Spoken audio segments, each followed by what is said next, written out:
The 46th running at the Coca-Cola Suzuka, 8 hours. The third round of the 2025 FIM Endurance World Championship is green here.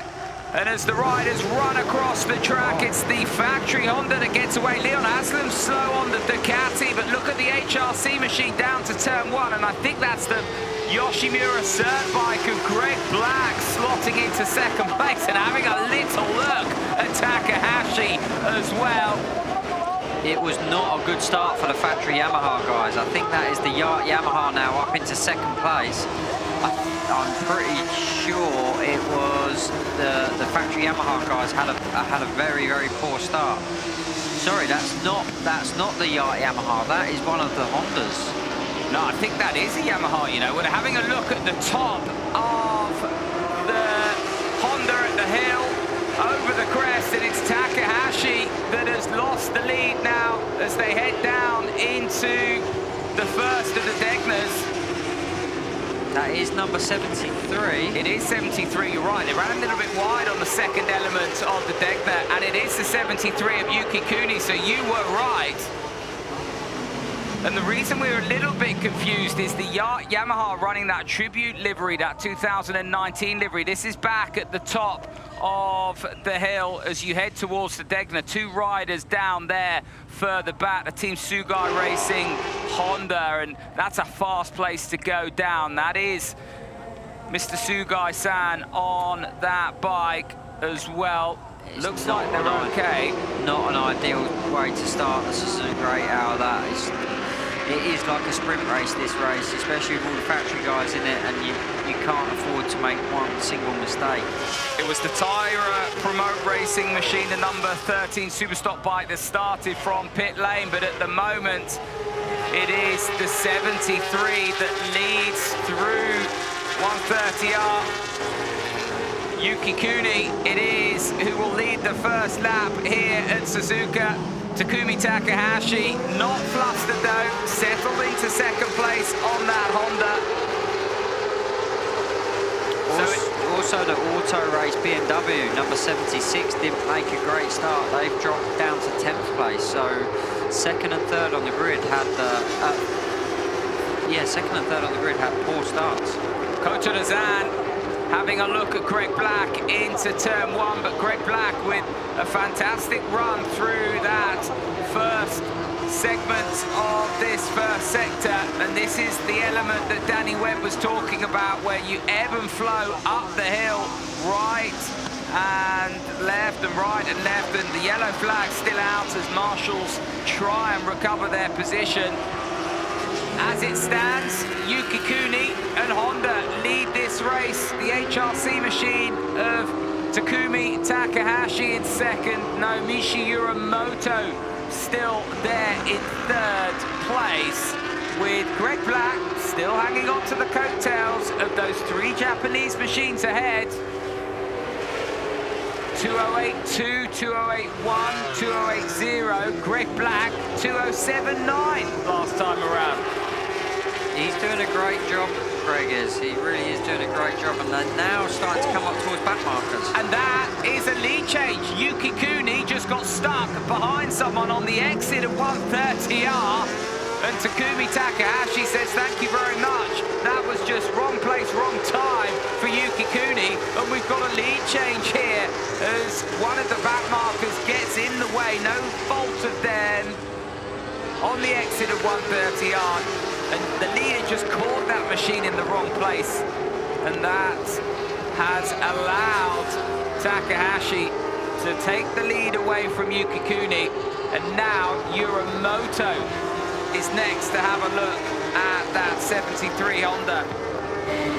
It will be very interesting now to see if Takahashi can make a bit of a break for it, because I get a feeling he's just been holding back, just been sitting there keeping his powder dry, so it'll be interesting to see now what Takahashi's pace will be like. And it looks like he's pushing on now. That must be so frustrating for Yukiuni, doing everything right, and you can't just change direction or get out of it once you're committed to that line on a fast corner like 130R.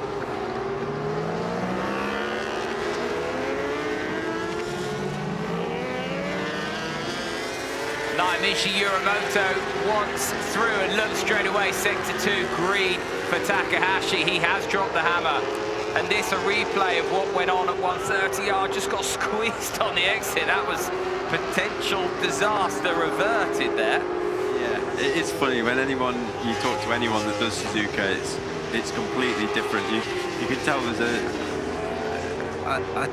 a bit of a fear in everyone when they talk about Suzuka. Oh no, Dan Linfoot has unfortunately crashed. Dan was just out on his first stint there. Just see, probably gonna. Oh, that was a really strange crash. Not sure if he touched the curb there or just had a bobble. No, didn't touch the curb. How strange. That was really weird. I'm not sure if he just lost the front a little bit and then saved it, and then all of a sudden it went from underneath him.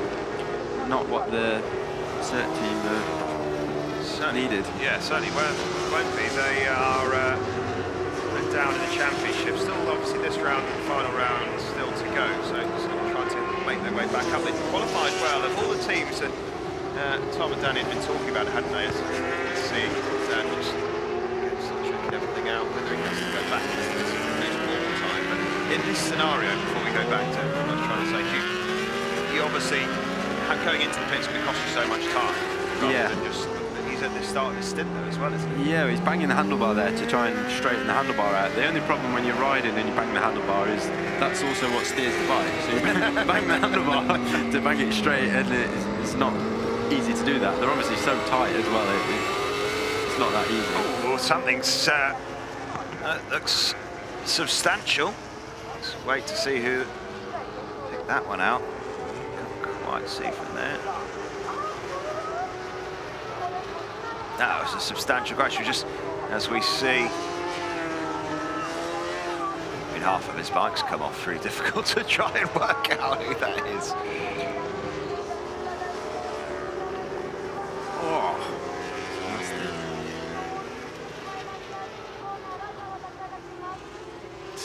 They were going well. They were up in 7th position. It's my old friend Dejiro Hiura, who I've not seen. Teammate to Josh Brooks as well, which is a real shame because Josh was having a real good ride. And yeah, with the other mishaps in the race so far, they were well inside the top 10. That's such a shame. And that doesn't look like it's going to be coming back from. We've seen quite a few retirees.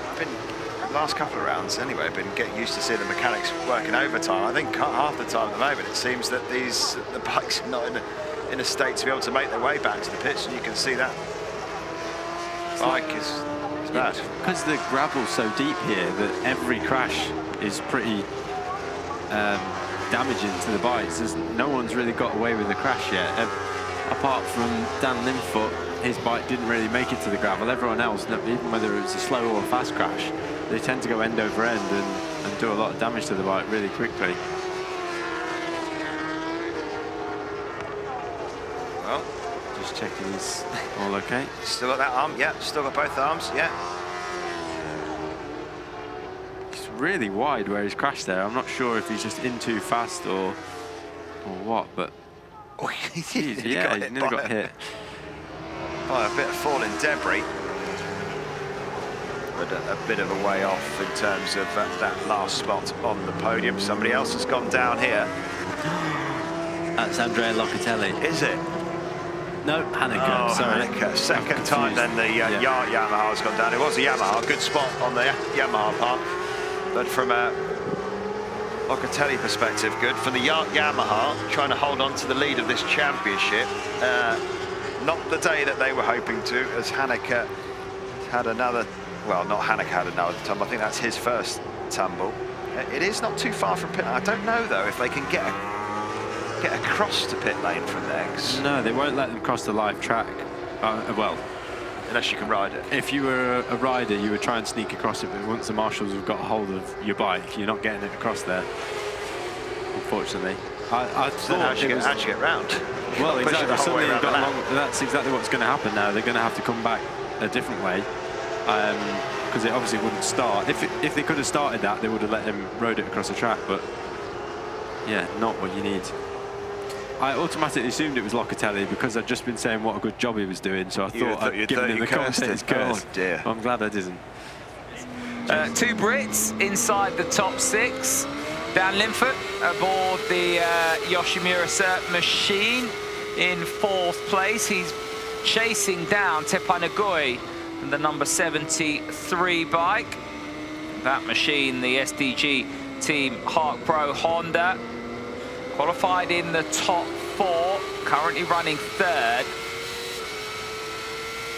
And I have to say, in the last stint, Andrea Locatelli, you know, Johan Zarco was very, very impressive a stint ago on the HRC machine, and Andrea Locatelli very, very quick in that last stint.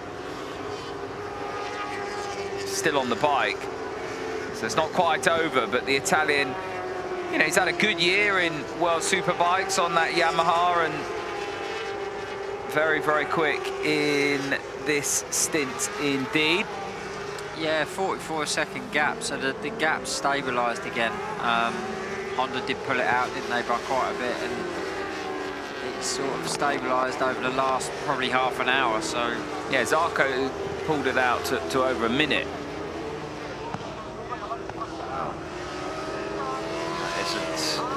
Sat off, he is nodding. Well, he's been held up. Oh, another safety car. The plot thickens. What happens with the pit stops then? Well, yeah, I mean, if they need to pit, they need to pit because they'll run out of fuel, so they don't have an option. That plays straight into the Yoshimura team's hands, isn't it? They've already pitted. Yeah, we're now going to see. And we are yet to see HRC are still due to do a pit stop, I believe. Yeah. And Yamaha must have to do another one as well. So, surely this is going to play into the hands of... I will say, we do sound like, if we had the live timing up, we would be able to see how many pit stops everyone was on at this point, but without that, we can't get the information. So let's see how this plays out. There is the leader of the race by over a minute before this safety car coming in for their final stop at the Honda HRC team. I mean, yes, we're talking about they've been in a good fight with the Yamaha racing team, but they've just been on. They've used so much less fuel as well. It just means that they've surely got so much more performance. They're sort of hiding away in there. Yeah, I mean, HRC take this race so seriously. This is the biggest event of the year for them. They do everything they can to win this race. They do a lot of testing here. Numerous times during the year they'll be testing with all the riders. They had Luca Marini here earlier in the year, current MotoGP racer for the official team. He unfortunately got injured. So, yeah, been made to sit and wait here. Wait and see, safety cars still out, riders on their way round. Second safety car within an hour. Locatelli now at the front of the field because they've not pitted. Zarco from the lead pitted now into second place. I guess if they think of maybe another safety car opportunity comes in, they use less fuel, maybe, just maybe they were able to eke it out all the way to the end. Locatelli, though, leads the race, I think for the first time, as we're closing in on 200 laps of this endurance race. Jack's ready for this final stint. Well, he was talking about how pumped he was to get on the bike before the race started, having to watch teammates going out before he got his opportunity. I think you can magnify that a few times over to see what his level of amped is going to be now. As in from the lead, which was really second position after the race so far. Jack Miller.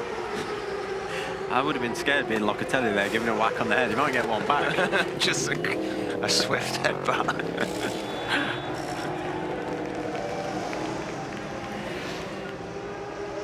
He's out there now. Seemingly back to as it were, barring the rain. Lots of riders coming in. 201 laps down, just over half an hour to go. And we've all done the same stops. We've all done, in theory, barring rain, the last rider change and it is about these men on track that are battling with themselves, battling with each other to win the most coveted on the endurance circuit. Under that safety car, just fell the right side for the Yoshimura SERT Motul team, but absolutely went out hard, and they had no response, did they, the SDG team, Park Pro Honda team. Well, a minute to go. And you can count yourselves champions again.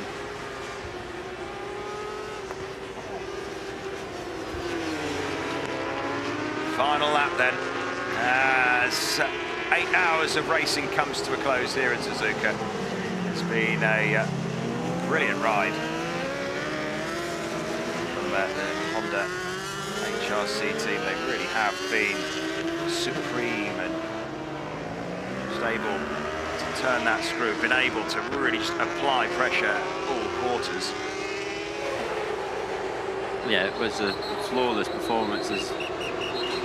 They're so well practiced, not only in what they're doing on track, but with their pit stops, with how the team works, all their strategies. It's they do an incredible job. Well, coming down then for the very last time down the back straight as the clock ticks into and past the 8th hour of racing here at Suzuka.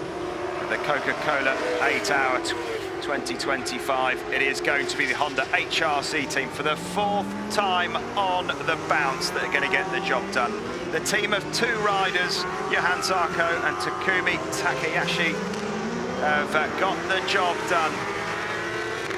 Unbelievable performance, super consistent from minute 1 all the way through to the end of this one. Champions for the 4th time. Mission accomplished, job done for Honda.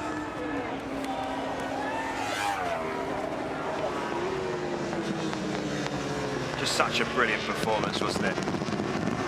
From start to finish, from Takahashi's runs earlier in the race, he was just able to consistently get away, gave himself a healthy cushion, and then even when we had safety cars and interruptions in the middle of the race, they eked their advantage back out. Deserved winners.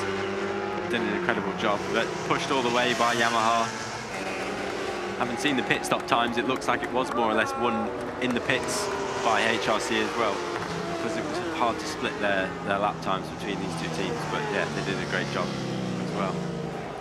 Yamaha racing team on the podium, 2nd position. They came to try and spoil the Honda party, couldn't quite get the job done. Nakasuga, Miller and Locatelli all did their best. And 2nd place, the reward.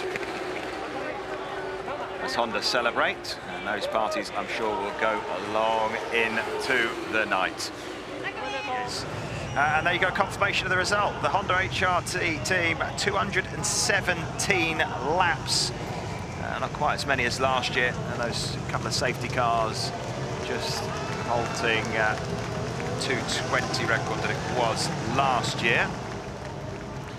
Then we see ourselves down to the rest of the order. 16th at the position for the super stock winner in the end, and then just behind them the Tone team in 2nd position, BMW 1st and 2nd and 3rd, with that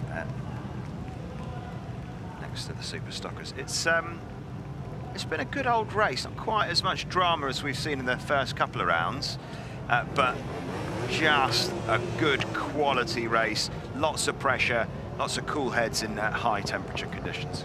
Yeah, it was just as we're going down the order there, it was a shame for Leon Haslam's team. They were in the fight at one point on the Ducati. Unfortunately, Marcel Schrotter had a big crash and overtaken a back marker. Yeah, ended their day prematurely. I mean, they still finished the race, but they were lapping at one point fast enough to do it. You see how gutted Marcel was in the middle of it. And I'm so pleased for Dan. Deserves every bit of success. I did tell you if there was a 5er on the line, he'd end up on the box. Good for him and the team. Well, they've done it the hard way. I'd love to see the little graph of their progress through the race, because they had to work their way up the order, didn't they? It wasn't like they were right on the sort of podium performers right from the very beginning of it. They certainly struggled a little bit early on, and there is the championship. The Yamaha, no points scored today, still lead the championship. BMW Motorrad team picking up a decent chunk of points today, move up into second. The Kawasaki WeBike Trackstar team down to third. Yoshimura SERT Motul rocket themselves back up into the mix, and it is shaping up very, very nicely indeed for the final round of the World Endurance Championship season. Wild to 4 wait. teams within 15 points there. It's going to be an awesome last race. Well, that's a bit more of a sizable trophy. That's one for a fairly substantial trophy cabinet. I would not, well, thankfully, I guess, that one doesn't have to get on a plane. I'm sure that one will be staying right here. Look at that absolute beast. Need to zoom in to see that bad boy.